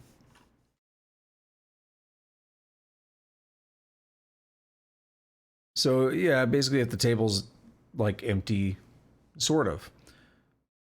I mean, we kind of assume that's what it means, but you could have passed in a weight of 0 on something. But then that doesn't really make sense because you'd never use it. It's still empty, yeah. That's fine. Okay. I'm getting too critical. So we're going to roll the dice. It's going to be 1 with self.total weight minus 1.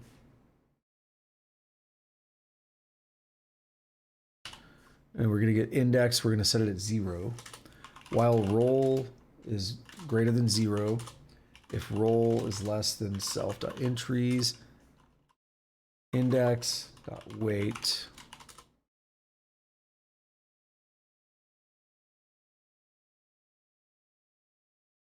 all right, big old weird stuff going there. Let's look at it in a moment. Let's break it down.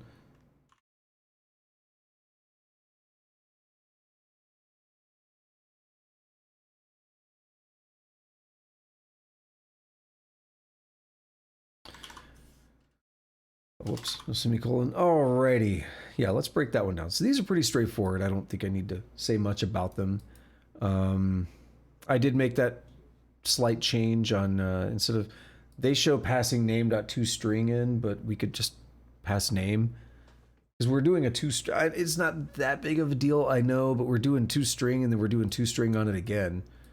I don't see a reason to do that, so yeah, we're just not going to. Here, the roll is where we got to really break it down. So if the total weight of the table is 0, we return none. Then we do a roll, and it's from 1 to the total weight. And then we minus 1 because we actually want to treat it more like an index. So then what we do, we set this index variable to 0, and then we say while the roll is greater than 0, if roll is less than self.entries index. So we index in dot weight. Okay. Let me think about this. Self.entries.index.weight. So we're starting at 0. If the weight, if the roll is less than the weight of the thing in 0, we return that thing. Otherwise, we actually subtract that weight from the roll and we increase the index. There's some weirdness to this. Yeah, there's a little bit of weirdness to the way this works, and I feel like I need to spend some more time breaking it down here. So let's imagine we have a table. Let's try to understand this. So we have our first entry. There's no sorting, first of all. There's no sorting to it, so it doesn't matter what the weights are, what the order I put them in is.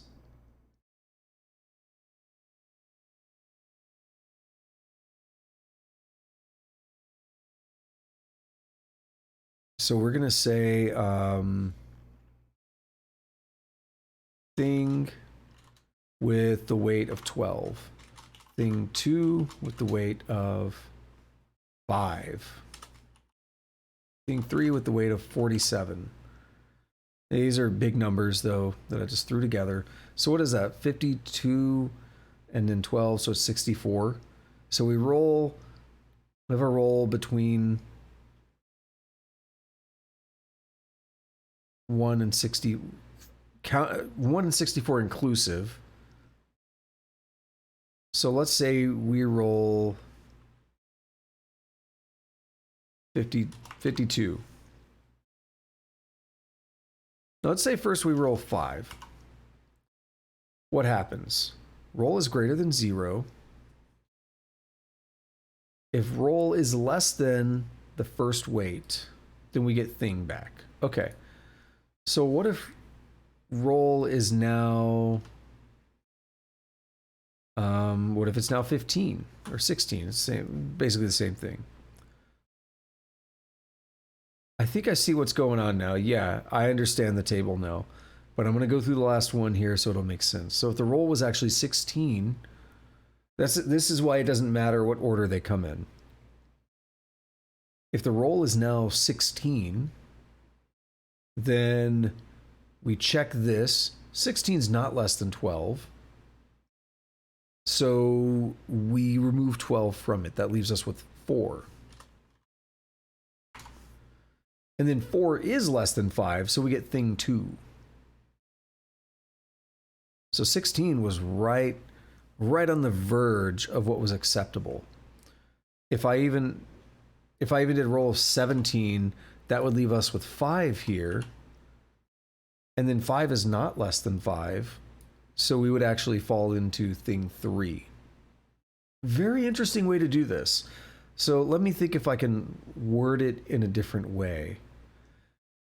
What we do is we get the total weight of the table, all the items added together. And we're looking for the first occurrence where whatever value our roll is at that time is less than the weight. So we are basically decreasing the roll over and over as we cycle through all the things in the table based on the weight of each of those things until we finally run across something that our roll has a smaller weight than that thing. This is very weird. I don't feel like I'm explaining it well. Hopefully breaking it down like this makes some sense though. This is where it clicked for me, right? It's not really drawing a picture, but similar, right? We say, what happens if I roll a 5? Well, 5 is less than 12. We keep this. Okay, well, what if I roll 13? 13 is not less than 12. So we take 12 away, we're left with 1. 1 is less than 5, right? That's the way we have to think about this. But where it gets interesting is it's kind of cumulative. So that roll, this one roll, can effectively cycle through our entire table, right?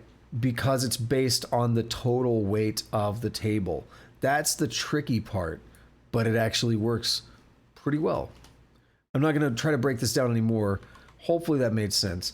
What we're basically doing here, though, is we're decrementing the roll by whatever that current weight is, and then we're increasing the index. All right. Weird, interesting way of doing it. I kind of like it. Also, you know what? I feel like I maybe should have zoomed in one more. Is that too big? I don't know. It's kind of feels like it, kind of doesn't. I don't know. Probably okay. Alrighty, let me get back to the browser. So this creates a new type, random table. It adds a method new to it to facilitate making a new one. It also creates a vector or entries, each of which has a weight and a name. Passing strings around isn't very efficient, but makes for clear example code. It also implements an add function that lets you pass in a new name and weight and updates the structure's total weight. Finally, roll makes a dice roll from 0 to total weight minus 1 and iterates through the entries. If the roll is below the weight, it returns it. Otherwise, it reduces the roll by the weight and tests the next entry. This gives us a chance equal to the relative weight of the entry for any given item in the table. There's a bit of extra work in there to help chain methods together for the Rust-like look of chained function calls. We'll use it in spawner.rs to create a new function, room table. Alrighty, so let's get over to spawner.rs and let's give this a shot. So the extra work is on add here, where we push a thing into the table and then it returns the table again.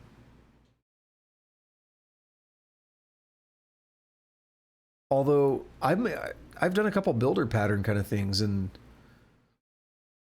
I've always done like a reference. I didn't. Yeah, I've always done a reference, so it'd be like that.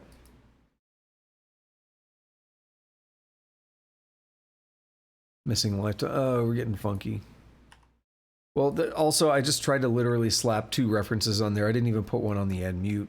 When I've done it on builder patterns, I think I've returned references. The initial, like, new function that sets up the builder, like, it makes a real one, and then all the, like, chained methods were returning references. But this works too. I didn't know you could do it this way. Alrighty. That was the whole point I was trying to make. So let's go to spawner now. And we're just going to add it somewhere. Okay. Let's add it at the bottom. Fn room table. And we're going to say random table. And we're just going to have that auto import. Random table. New. We're going to say dot add. Goblin. It's going to be weight of 10.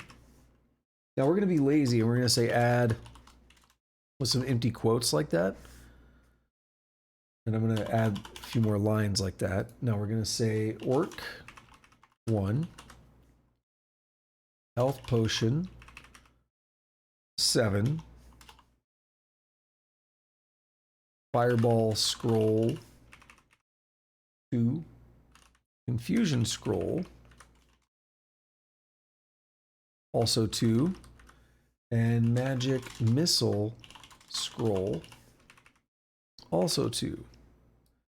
And then that's that.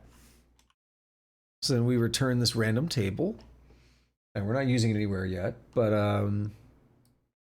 this is cool because this contains all the items and monsters we've added so far with a weight attached. I wasn't very careful with these weights. We'll play with them later. It does mean that a call to room table.roll RNG will return a random room entry. Now we simplify a bit. Delete the num monsters, random monster, random item functions, or replace the room spawning code with, all right, let's get to it. So what we're doing is it's going to be a number of things that can show up in a room, I imagine, and then it'll spawn some stuff, right? We'll see how it actually works. Because we're not separating what shows up in the spawner there, in the table there. So where's all that fun stuff? We can get rid of num monsters. Num monsters or max monsters?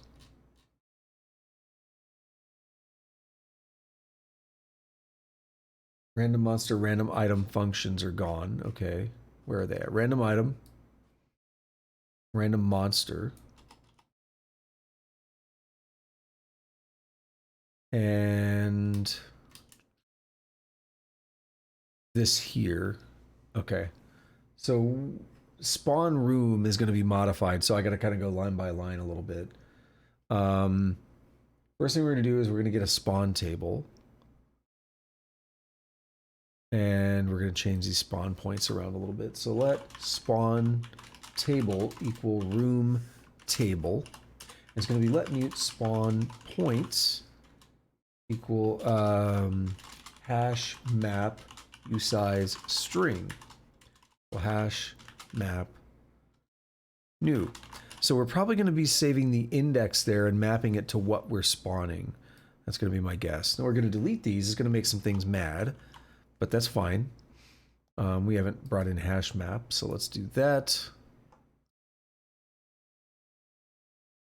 And we're going to say RNG. We're going to get rid of num monsters and items. We're going to say let num spawns equal RNG.roll dice. It's going to be 1 through max monsters plus 3 minus 3. I think I spent a lot of time walking through that minus 3 thing, and I'm still a little weirded out by it. Like, it works, but I'm still not 100% sure I understand why we're doing it that way. I think I broke it down before and convinced myself like it's okay, but why? I think that's the conclusion I came to. I'd love to hear someone's thoughts on it though. So now for this, it's going to be num spawns.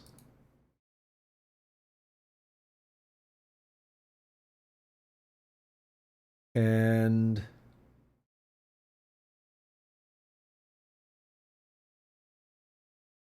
for I and 0 to num spawns, we're going to say added is false. Let mute tries equals 0. While not added, and tries is less than 20. What are we going to say? Let x, that's probably all going to be the same. Y, we're going to get the index. That's going to be the same. So now this is where it's going to get interesting. If not spawn points dot contains key index, then it's going to be spawn points dot push or insert. Yeah, it's a hash map. So insert is going to be that index spawn table and mute RNG. Whoops. Roll and mute RNG. So we're going to do that roll and we're going to say added, else, sorry if you hear that, else tries plus equal 1. And we don't need this num items thing here, so here we go. Basically, if we've already done that spawn, let's try up to 20 times to get a unique one. Okay, and then we can potentially just keep failing over and over. We're going to actually spawn the monsters, which we already have, but it's going to be a little bit different. Here it's going to be spawn in spawn points dot iter. It's going to be X and Y are going to be somewhat similar, but it's going to be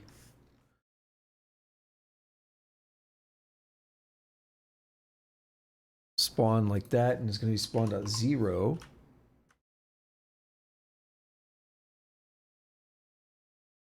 As I32 is going to be also spawn.0. I don't think any of the logic changes, but gotta make sure we break it all down correct. Ooh, it's not an I32. All right, star spawn.0 width. Yep, star spawn.0 map divide by map width as I32. Whoops. And then now we want to match what we're actually spawning. So match spawn.1.asRef is going to be goblin,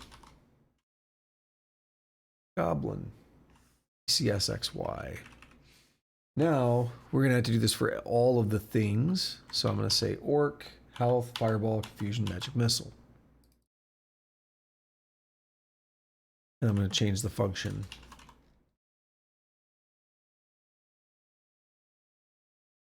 Health potion, fireball, scroll, confusion scroll, and then magic missile scroll.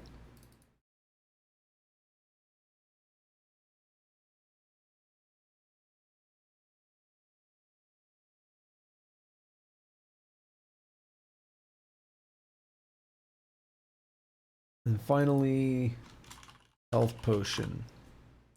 And then we need a fallback match case. Be exhaustive. Do nothing. Alrighty. So, not too bad. I don't really like pattern matching on strings. I think it'd be interesting to do something like... This is where you run into potential issues of over-engineering, though. But I don't like pattern matching on strings, per se. I think it'd be interesting to pattern match on... What if you had a spawnable trait? Could you do that? I don't know if you could. I don't know if you could match on, like, trait objects.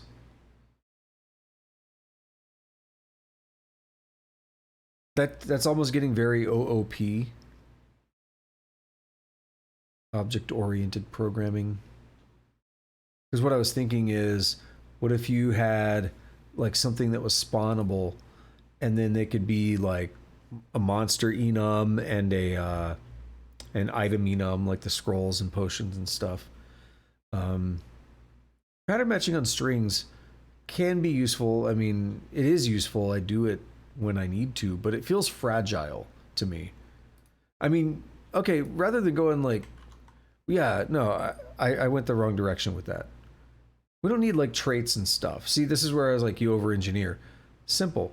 You could make a spawnable enum, which is basically all of these strings as enum variants. And I feel like that's a little sturdier. And then anytime you write something spawnable, like we have a new enemy, a troll now, then the troll is a new variant. We know it's going to be pattern matched. Like we don't have to worry about it. And we could do the necessary implementations for like toString and all that. So then we get rid of this, actually spawn the items thing down here. And that's the end of our function. So let's break down the function now. What do? We get a spawn table from the function we already made, the room table. And then we set up an empty hash map from usizes, which are map indexes, to strings, which are the names of the things we want to spawn. So that's our map. And then here in this scope, we get the random number generator and we figure out what are the number of spawns, right? And we do random between like a couple different values. So there can be multiple things in a room, or there could be nothing. And then we loop through the number of spawns. And then for each iteration of that loop, we say, we haven't added anything yet, but we're going to try up to 20 times. So we start at 0 tries. And then while nothing has been added and tries are less than 20, we get an X and Y. We convert that index to our map format, our map index. And yeah, we convert that X and Y to basically our map index. We're not using that map function for it though.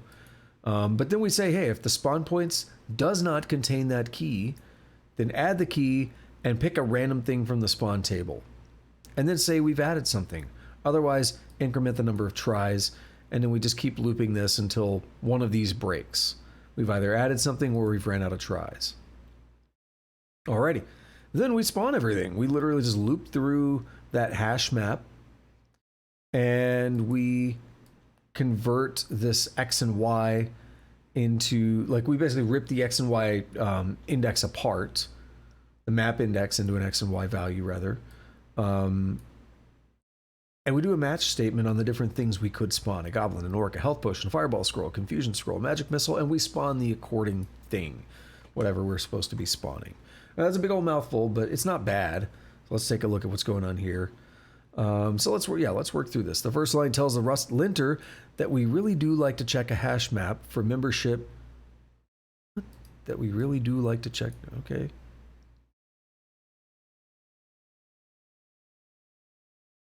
Oh, I missed something. Can I compile?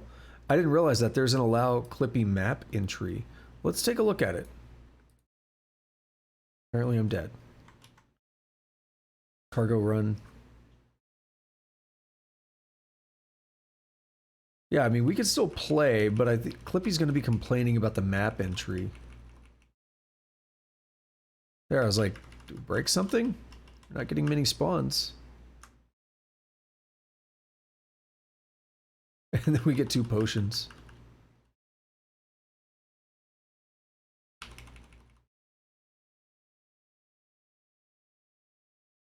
What is this? Actually, yeah, the weights are really showing. Okay, yeah, we have 12 health. Take a look at it. Now we have 15. The weights are really shining through here because we're not getting nearly as many monsters, but we are getting more items now. Almost too many. I mean, they did say in the tutorial, hey, the values are not like fine-tuned or anything. I just kind of made them up. This is one of those things in gaming. I've said this many times. A lot of things in gaming, it's trial and error. You got to fine-tune. All right, so cargo Clippy. Let me see if I can find the spawner. Contains key followed by insert. That's it. So if it doesn't contain the key, then put the key in. Now what they suggest here is if let. Ah, okay. Just try to get the thing out and use an if let to destructure it, basically. That's a cool little comparison there. Let me expand this more so we could see both at the same time. Yeah, so here it is. If let. Okay, that is a little more complex looking because it's not just a normal option, right? It's STD collections, hash map, entry, vacant, and then something called E. And E is the actual entry, I guess. And we could do an insert on that with the thing. Okay. Very interesting. I've never seen that. I mean, we could put the allow on there. It works either way. It's really a warning, right? Clippy is it warns you about things. It's not like you're necessarily doing it wrong. So let's go ahead and add that. Say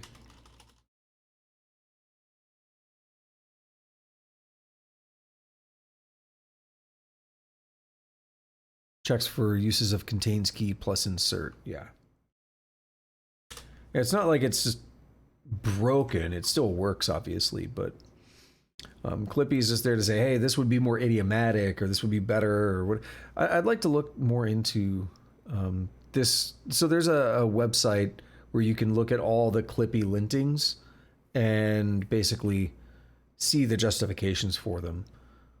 So I don't know if it's supposed to be an idiomatic thing or if that other way would be more efficient. It very well could be. I'd like to look into it a little bit more after stream. So anyway, back to this over here now. So the first line tells the Rust linter we really do want to check a hash map for membership and then insert into it. We also set a flag, which doesn't work well with its suggestion. Oh, that's why. Okay. Let's still take a look at it though. We obtain the global random number generator and set the number of spawns to be 1d7 minus 3 for a -2 to 4 range. That's why we do it, just the negative, for the negative side of things. The whole -3 has been confusing me for a while. I think that finally explains it, I guess. For each spawn, well, no, I still don't know. Because you just basically want to say 1, 2, 3, and 4. Why use negative? Why not just start at 0? I don't understand that. Like, why not do 1d4? What's the point of 1d7? I don't understand that reasoning.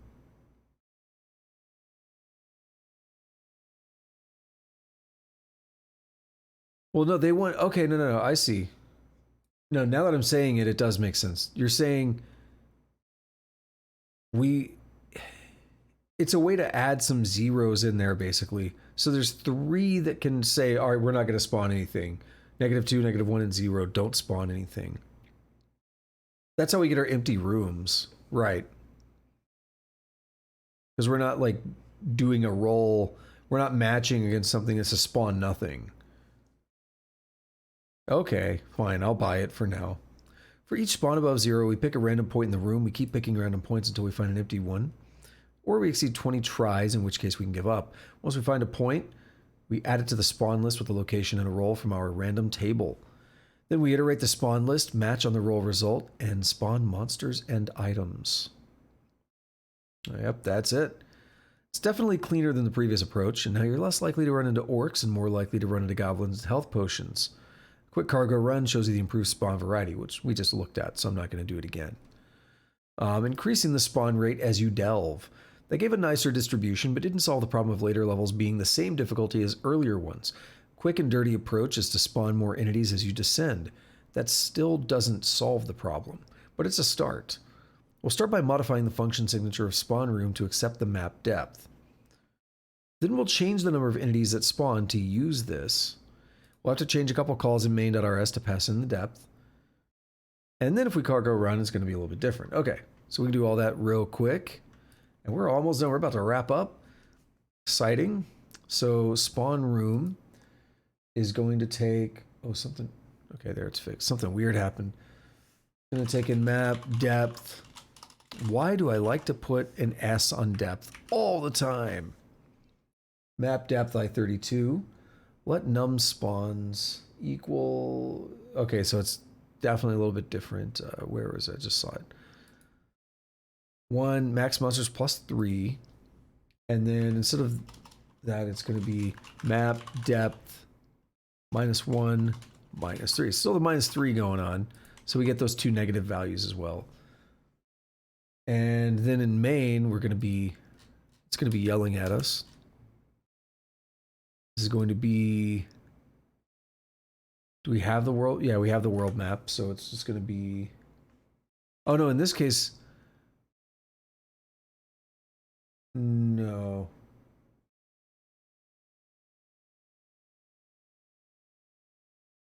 Why is it 1? This isn't go to next level. Yeah, it's not. Okay, good. It's not labeled,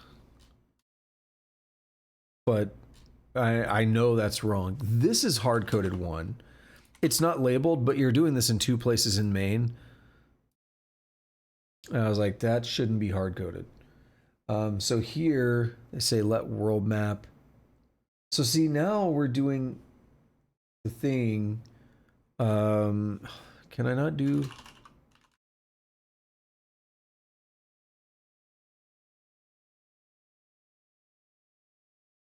No, I can't do that.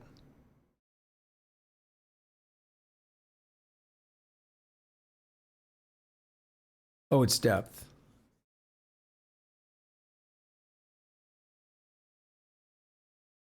Did I not do that?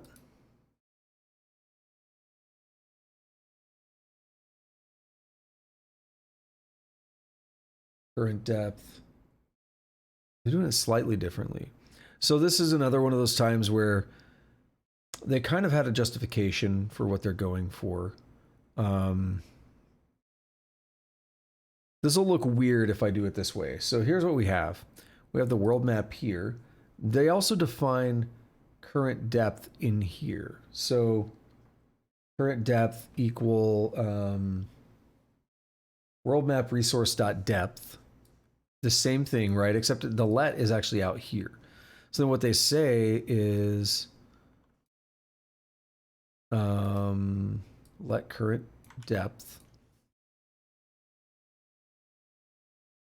like this. That's identical. And then down here is current depth +1. I'm not sure why I shouldn't use world map.depth. Nothing seemed to be angry, and I wouldn't have to have this extra variable.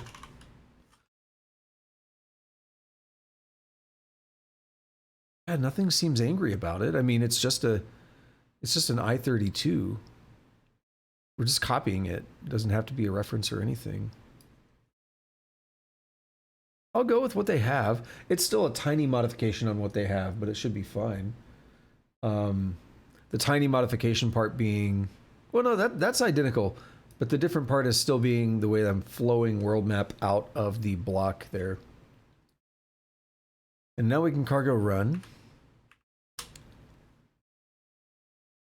And I'm being told that the first level's very quiet, and the difficulty ramps up as we descend until we have veritable hordes of monsters.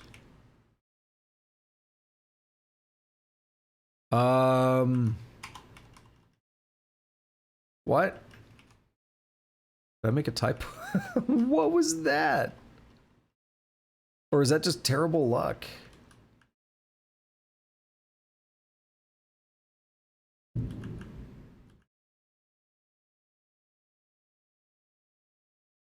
Okay, there's the stairs, but I don't know if I can even get there at this point.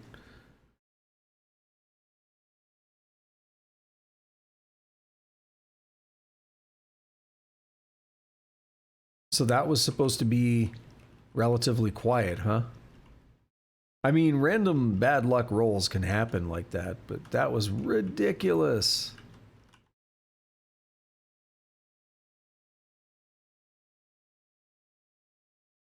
Yeah, this one's looking a little more manageable just immediately.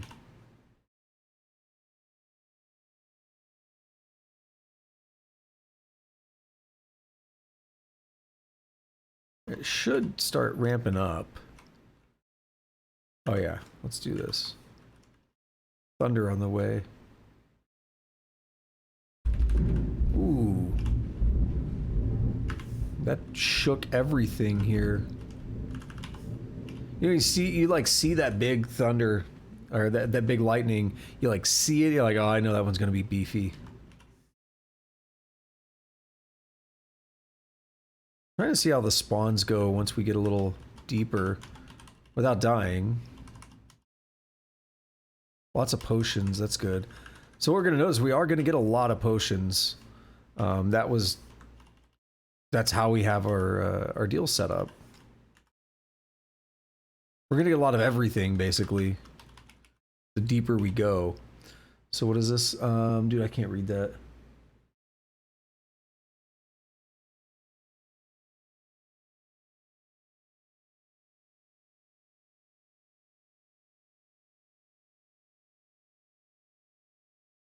All right, can I get somewhere? Can I get some stairs? Are those the stairs? No, it's not. Run away! Don't need to deal with them. There we go. Still, not quite in the horde level yet, but I mean, there's a lot. There's a lot of stuff, right? It's really hard to tell how effective it is at the moment. Like, I feel like we need to go down another, like, 10 layers or so to really... Okay, look, yeah, that's a lot of dudes. Or not dudes, that's a lot of stuff. Like, I feel like it's starting to show its effects, right?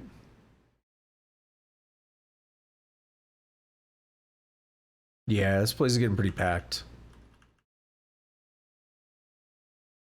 It's gonna be pretty unlikely from now on to see like a really empty floor. Oh. And the more I go down, the more it's gonna be that way.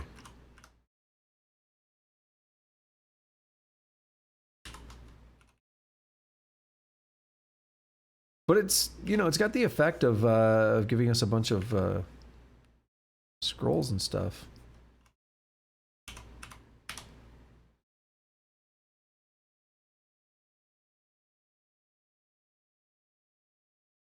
Jeez. Alright, I think it's safe to say it's good. I'll just go ahead and unalive myself. Alrighty, let's get back over to the browser. We're just about done. Increasing the weights by depth. So we're now going to modify the room table to include map depth. Simple enough. Random table. So goblin is always the same. Only some things increase with depth. Okay. That's actually really, really easy. I was afraid of how we were going to do that refactor. I was a little nervous about it. So orc is plus map depth. Health potion, no. You know what I need to do? I need to copy that. Plus map depth. So fireball and confusion. Say map depth by 32. Now we look for everyone who gets mad. So spawn room.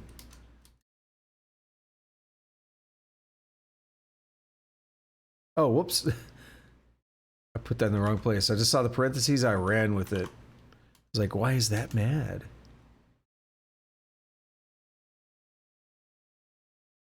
Alrighty. Cargo build later, and voila, you've increasing popularity. I can't type. All right. I can't talk. See, I said type. All right, I'll explain in a moment. We also changed the call, blah, blah, blah. Okay, we just did that. So a cargo build later, and voila, you have an increasing probability of finding orcs, fireball, and confusion scrolls as you descend. The total weight of goblins, health potions, and magic missile scrolls remains the same, but because the others change, their total likelihood diminishes. You now have a dungeon that increases in difficulty as you descend. In the next chapter, we'll look at giving your character some progression as well through equipment to balance things out. And we have equipping the player. So that's going to be the beefier one. That's going to be Wednesday. And we're probably going to take the entire session on Wednesday to do that. Probably be about as long as today. But that's going to be it. Also, that made me sad. Your journey has ended. That made me sad. I know it's not done, but still the finality of that. So we're going to do this next time. And then after that, it'll be like one session maybe to do all of these, or maybe 2 sessions. But these are a lot quicker, so it shouldn't be too bad. The walls with bit sets and bloodstains, particle effects, and hunger clock. Sounds like a lot, but most of them are actually pretty quick. I've skimmed them at least, and it looked pretty quickly. It looked like they were going to go pretty quickly. So that puts us where I want to be. I want to take a quick peek at something that I pinned earlier, so I need to hop in here and die real quick. Scoot the game into the center of my monitor. Attack me! Alright, I'm dead, right? But I can still move. I can't attack, but I can still move. So why is that? Where do we die? So player input should be taking that into account, I thought. Try move player would be where it's happening. Combat stats. And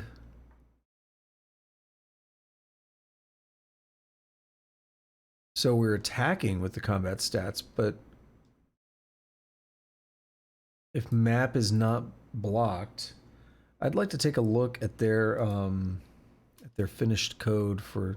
Let's look at the next chapter. It doesn't matter. I know you can't see this, but it's fine. Bear with me. Player. Try move player. Also, is there anything here if the player's not dead? Or I feel like that's a bug in theirs as well.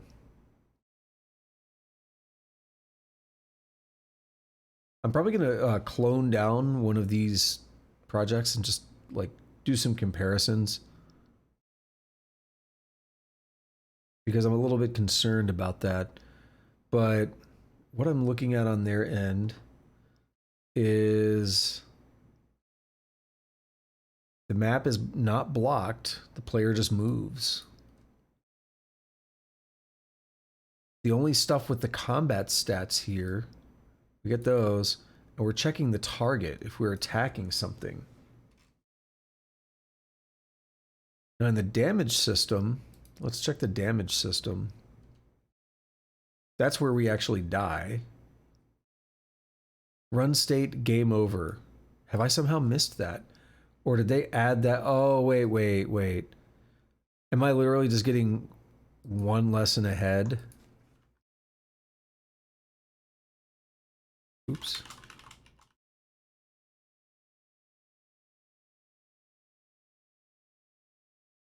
Interesting. They say we're nearly at the end of the basic tutorial, so let's make something happen when you die rather than locking up in a console loop.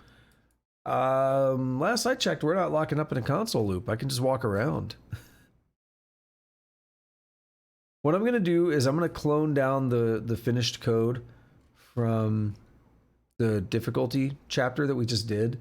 I'm gonna see if that happens on that code, and if so, I'll spend some time debugging and figuring out where the difference is. But for now, I'm not gonna delve into that right now. I'm pretty tired, and I don't feel like doing it at the moment. I want to relax now. As I said earlier, it's like I kept like saying weird things, and I was like, I can't talk. And it was like making typos or something. It's like typos. I'm trying to speak. What? What is this? So I am extremely tired. Physically, not as much like how would I say it? Like I don't feel like I'm about to fall asleep, but I am tired because I didn't sleep well last night. I just am exhausted.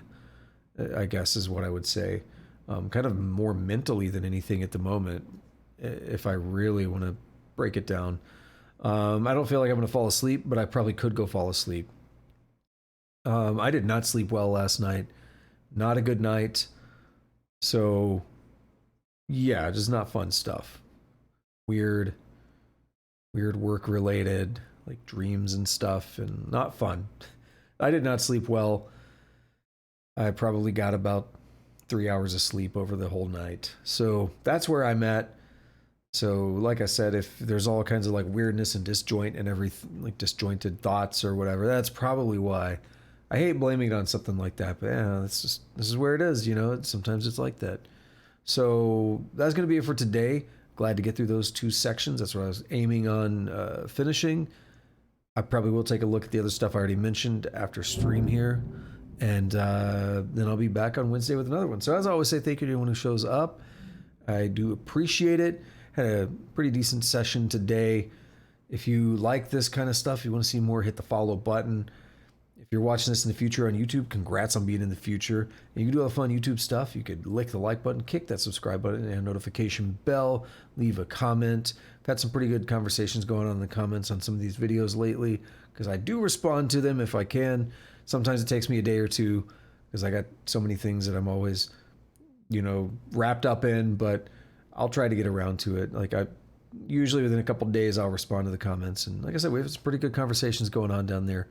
So yeah, I think that's all I want to say. I mean, I'll add a little bit about the streaming schedule, but I'm not going to go over all the games right now. But basically, Monday, Wednesday is the coding stream days. Every other day is gameplay. Saturday and Sunday have 2 streams as well. That's it. That's all I'm going to say on that. So until next time, have a good day, have a good night, whatever it is, wherever you're at. Take it easy.